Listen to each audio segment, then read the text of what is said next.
Hi, good evening everyone. So, I haven't been on in a while. I had a wedding and an 80th birthday party for my grandma. So, it's been a long weekend and then the start of a busy week, so I just haven't gotten on. So here I am now. And I just wanted to show you a couple more stones and explain a couple of stones. And then I'll do the daily tarot as well. So I'm going to light a blue healing candle. Okay. And I have on some meditating music. And I don't know what happened to it. So let's see here. I don't even know if you'll be able to hear it in the background or not. But I hope everybody's having an awesome week. It's been pretty hectic over on this end. So I'm also gonna put on my third eye oil. Well, the third eye chakra. Just to kind of open me up a little bit with some of my temples. And I'm going to put on my protection oil. I haven't done so today. And I should have earlier, but... So, for everything that I know, everything that I do, and everywhere that I go on my ankles. Okay. So, smell it. Okay. And then I'm going to sage.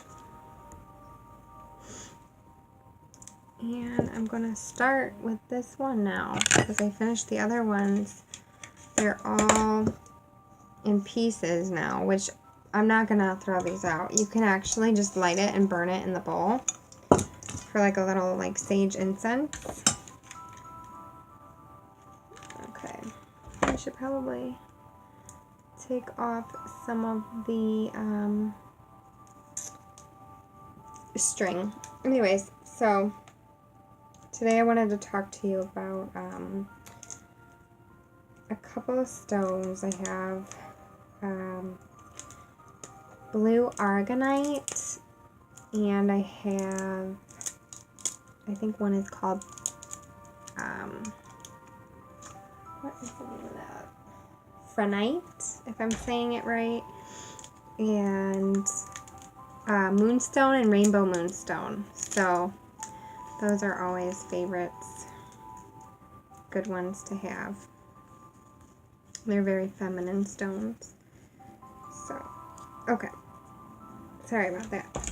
So I'm gonna light my sage.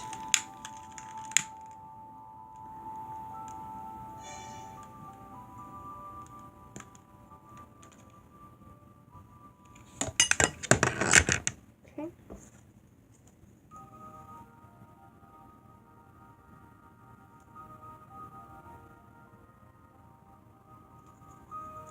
Yeah, I definitely needed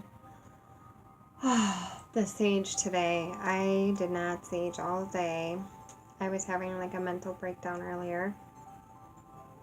Plus, it's going to be that monthly time, and hence the reason I'm going to talk to you about moonstone, rainbow moonstone, and I'm wearing a moonstone, so I will talk about that as well. Okay. Alright.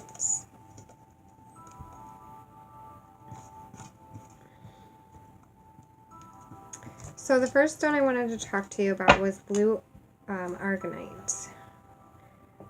Let me just clear out the room real quick, because I definitely need to.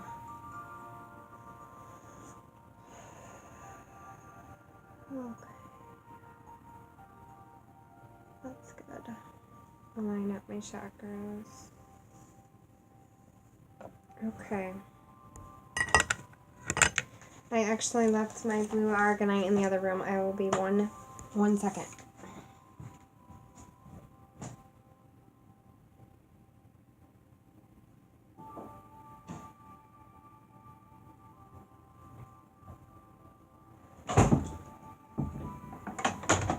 Okay. Got it. Alright. So, I'm very excited. This is a blue argonite.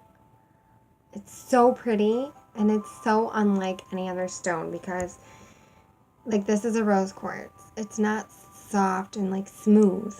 It's more of like an earthy rock texture, but it's so bright. It's like a teal. I don't know if you can see it that well, but it's really pretty. So blue argonite, it relieves stress and triggers. So I think I read somewhere that it actually helps with people who have like stutters or like a stuttering problem. It also enhances empathy. So if you're not a very empathetic person, well then, if you're not a very empathetic person, this would be something good you could wear or hold on you if you are in a time of need to be empathetic towards others. This assists in helping people who have very deep wounds from trauma from their past. So any kind of trauma that you've had, maybe as a child or just in your past, this is a good stone to help alleviate that trauma from your mind and body and soul. This is a really good stone for divine communication. So when you're trying to connect with your loved ones who've passed on, or just to feel more spiritually inclined and maybe connect with a higher power or like a heavenly realm and speak with maybe some of your spirit guides or angels. This is a really good stone for that. It inspires supreme tranquility. So this is like a peaceful tranquility stone. It has a lot of water energy, hence why it's very tranquil. So it is a water stone, so it would go good with people with water signs. If you don't know your water signs or anything, because I'm an Aries, I'm a fire sign, which I will be talking about astrology coming soon after I get everything pieced together and do more studying, because I'm very interested in astrology right now. I've got a ton of books from the library. It's very interesting, and it all really does come together. Like, I'm an Aries, my boyfriend's a Gemini, my son's an Aquarius, my other son's an Aries, my daughter's a Cancer, my other daughter's a Virgo. I mean, the way that they describe it's like to a T. We're all to a T.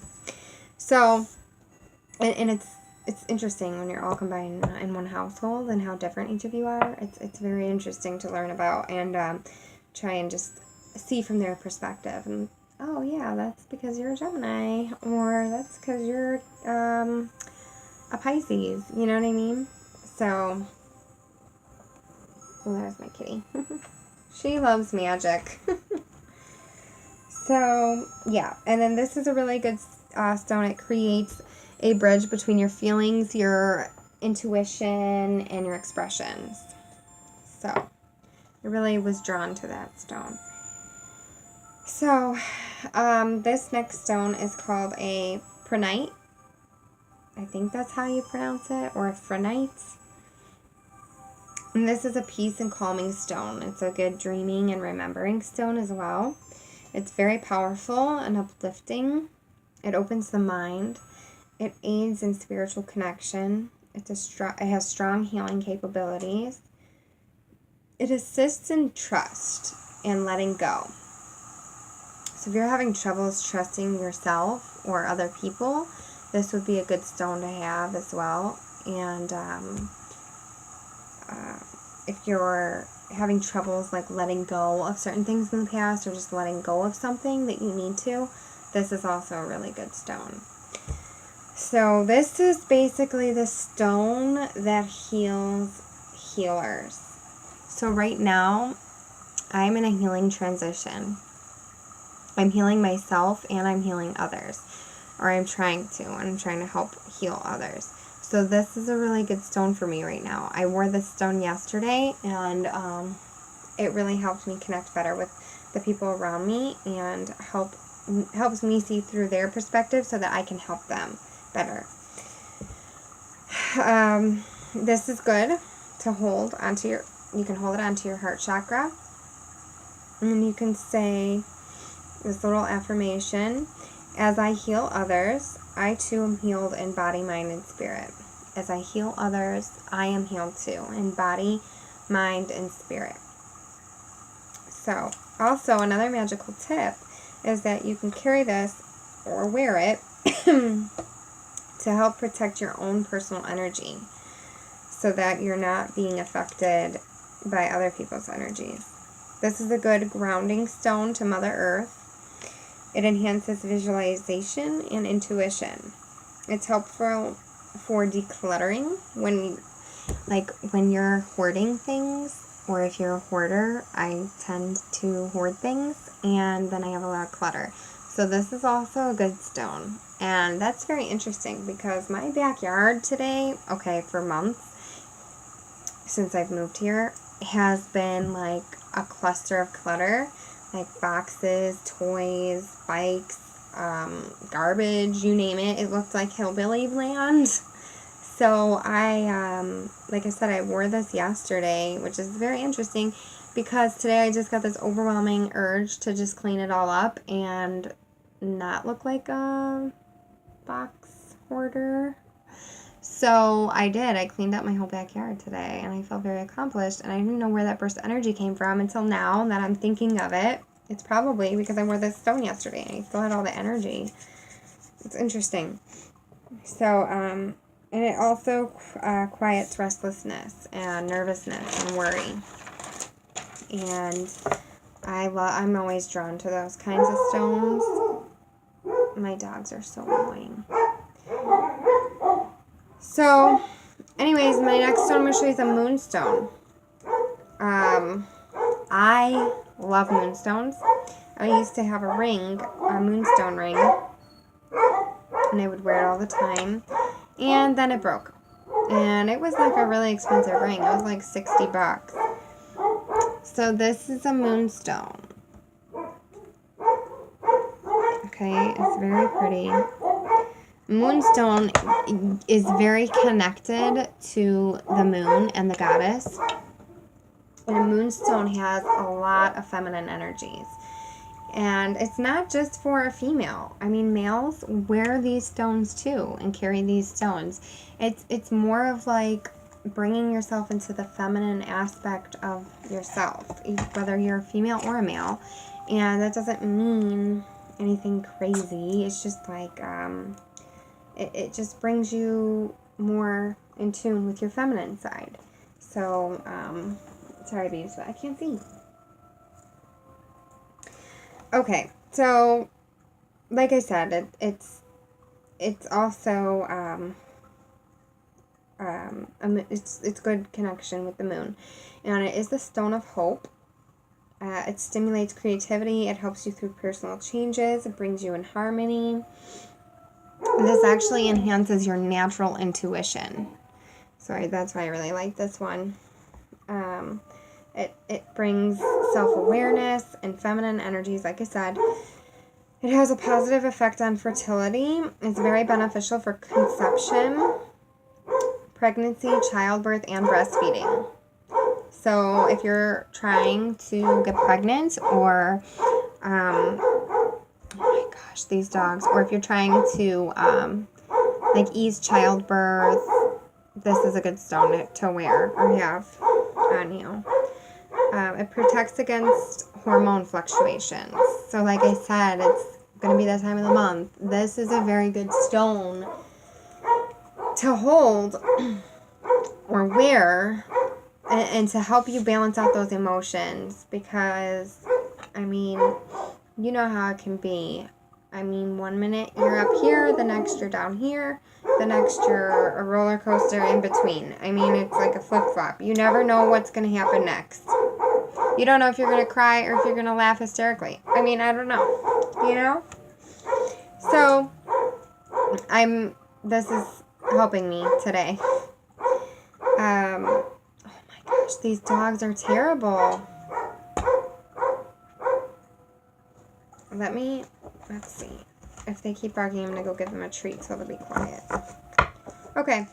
So, also, you can wear this during significant lunar cycles, so like the new moons, the full moons, because then again, you know, your hormones go off whack and out of balance because of the full moon or the new moon.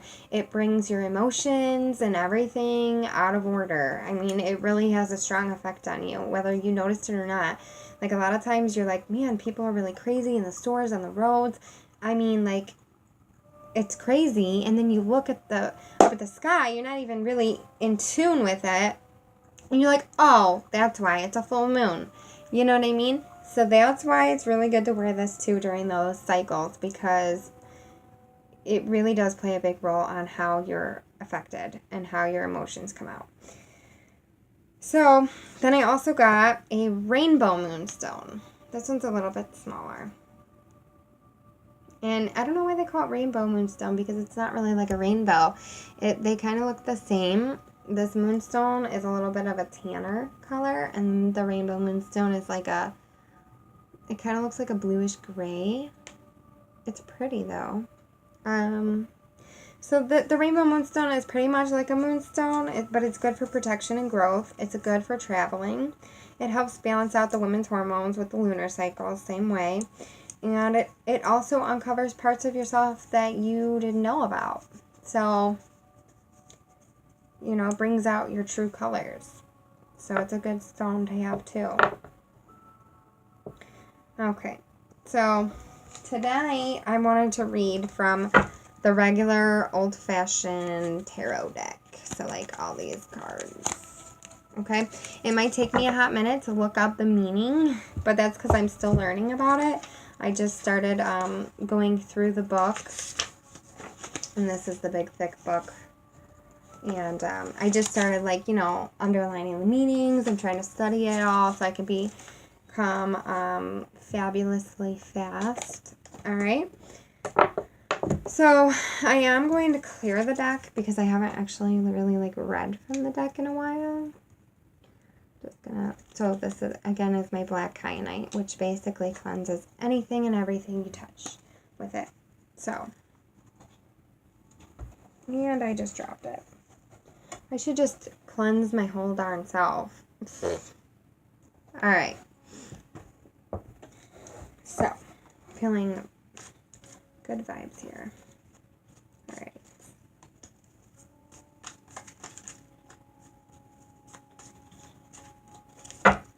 I'm going to cut the deck a couple times. Alright. So here we go. I'm just going to do past, present, future. That's all I really have time for tonight. Yeah. Alright. The first card is 3 of Pentacles. The second card is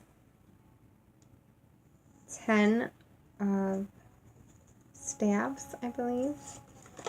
And the third card is Page of Wands. Oh, 10 of Wands. Page of Wands. Okay. So, this is just just a general reading. It may pertain to everybody differently. So, 3 of Pentacles is the first card. I'll show you that in just a second. Okay, I will show you the card. And this card is face up, which is the right way, which I'm learning a lot about that as well. You know, they have different meanings when they're upside down. So this is 3 of Pentacles. So this is a sculptor at his work in a monastery. Compare the design, which illustrates the 8 of Pentacles. The apprentice or amateur therein has received his reward and is now at work in earnest. So the meaning is a trade, a skilled labor, usually, however, regarded as a card of nobility, renowned glory. So what I'm getting from this is that this apprentice is receiving his reward. and he's at work. So it's a trade or a skill that is noble and glorifying. So in the past, or the immediate past, it could be a skill that you're being rewarded about. Next is the Wands, the Ten of Wands. So I'll show you the card. And this card was upside down. It says, a man oppressed by the weight of the 10 staves which he is carrying. They're heavy. So is the reversed meaning, upside down, is contrarieties, difficulties, intrigues, and their analogies. So there's a certain loss. There's something difficult that you're going through, and it's intriguing, and you're really like taking it all, and you're trying to push through it. You're really trying to take all of that, and it's just very difficult. And I can see that. I can see how that pertains to my life right now. And then the Page of Wands.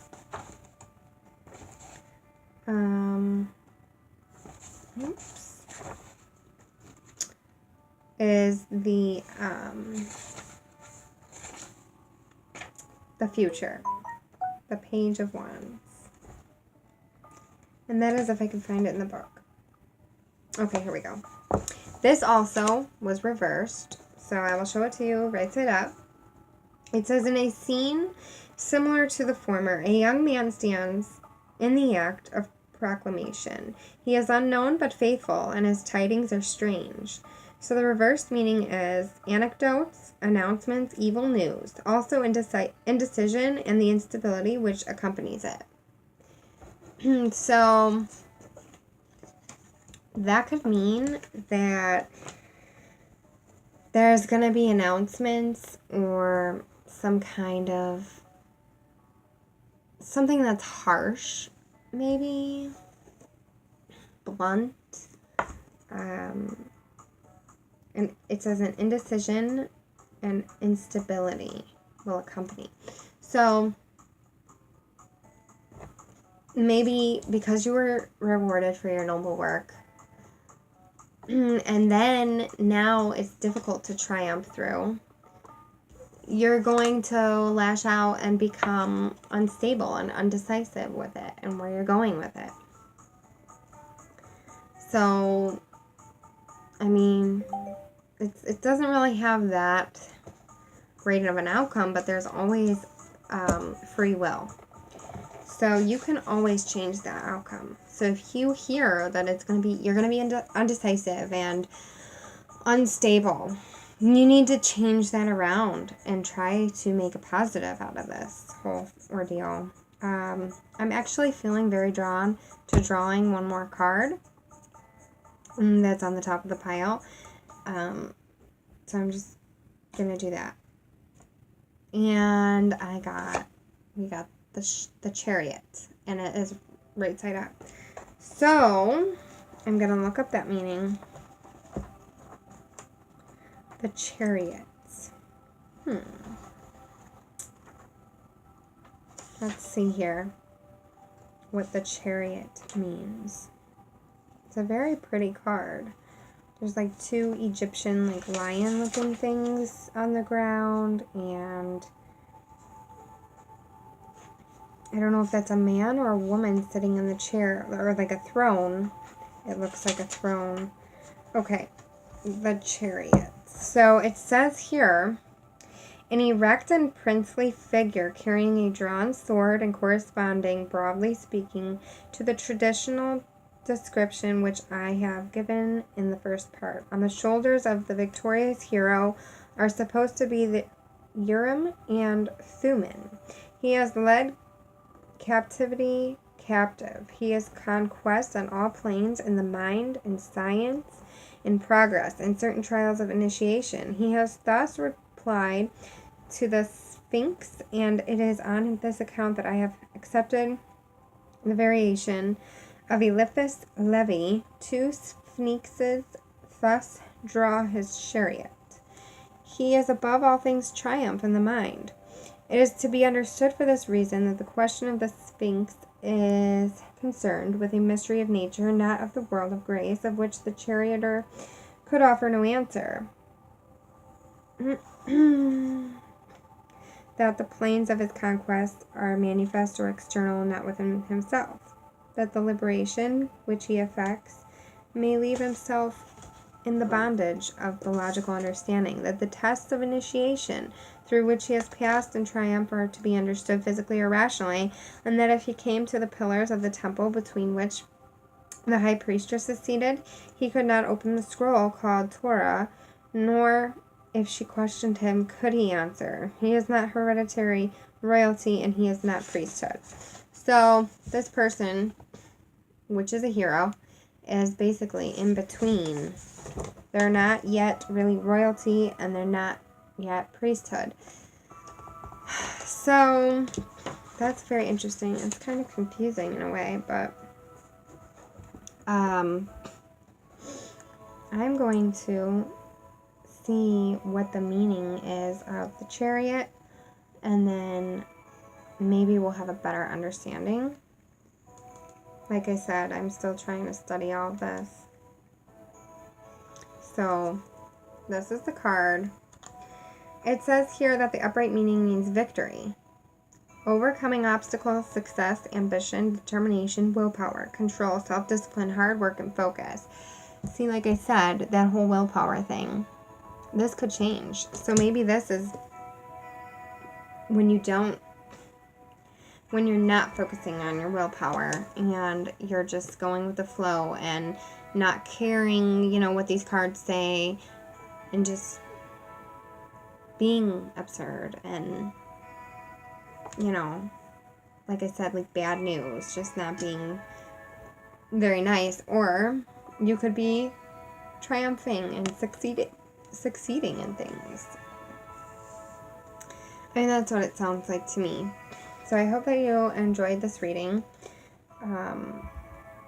Once I get better at reading these cards, I'm sure it'll be a lot better and easier to understand. So, but yeah, so that was that, and that's about it for tonight. I wasn't on for a while, so now tonight was a little bit of a lengthy video. So, sorry about all that. I'm just going to quickly clear out the room again of all the energy.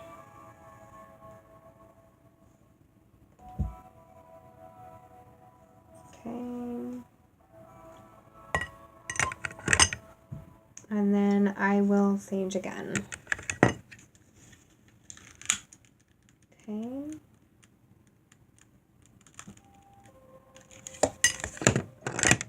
Alright. Yeah, yesterday I went to visit my grandpa's grave at the cemetery. And remember how I told you when you find feathers, they have special meanings, they're from your loved ones. Well, as soon as I stepped foot out of the car, guess what was at my foot? A feather. And then there were about 26 to 36 more to follow.